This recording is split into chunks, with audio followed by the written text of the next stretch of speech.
Hello YouTube, thought I'd do a quick video here. What I have here is my interface board that I designed and built. This interface board, just to refresh your memory, is for the Retevis RT97S or the Midland mxr10 repeaters. Those repeaters have a data port on the side.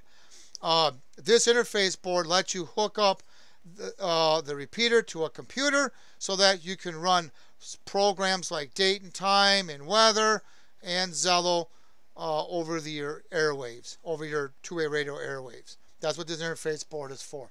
When you get the interface board, you take it out of the package, there's going to be 4 little plastic legs. And there's a nut on there. You take the nut off, each leg, there's a hole in the corner. You attach the legs. We don't want the interface board obviously touching the workbench, especially if you got a metal workbench. We don't want it to short out the interface board. So put the legs on. Also, these legs are plastic. So you can take a razor blade, sandpaper, if you want to. When you slide this into the repeater, you can adjust these legs to whatever liking you need to. If you choose to. You don't have to, but you know, if your table's not level or something or whatever, you can tweak these legs by, like I said, with a razor blade or sandpaper. They're plastic. So put the legs on. After you get the legs on, as you can see here, the board is not hooked up to anything. We're going to hook up, we're going to plug in the power supply. I got an extension cable here. We're going to plug this in. The first thing you should see is a green LED light should come on just like you see now. If it does not come on, we have a problem.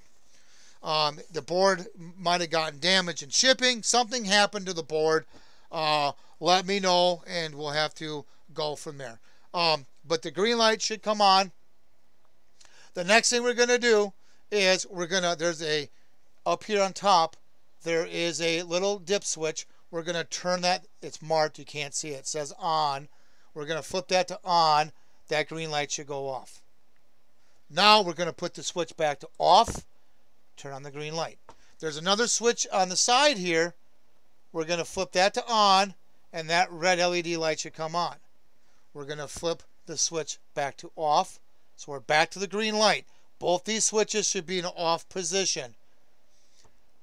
Now we just tested this board. This board is working properly. So now we can go ahead and proceed to hook this board up. Obviously, unplug it from the power supply before you plug this into your repeater and before you hook it up your computer. So that's how we can do a power on self-test.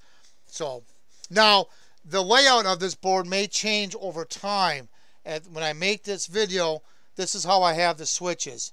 Now, they may be moved to different locations. If that happens, same with the L.e.ds. They'll still be the same colors. But if I rearrange the board layout, I will make a note of that in my forum that I have for this interface board. You'll see I'll update the thread and with those newer pictures with labeling if I need to, if the layout, when I change the layout. So just to be aware of that. So, at any rate, that's how we do a power on self-test for this interface board. Before we do anything else, we just tested the interface board, and now we can proceed to hooking this up. And I'll post that link down in the description below on the steps to get this hooked up. So, if you have any questions or comments, please post them down below.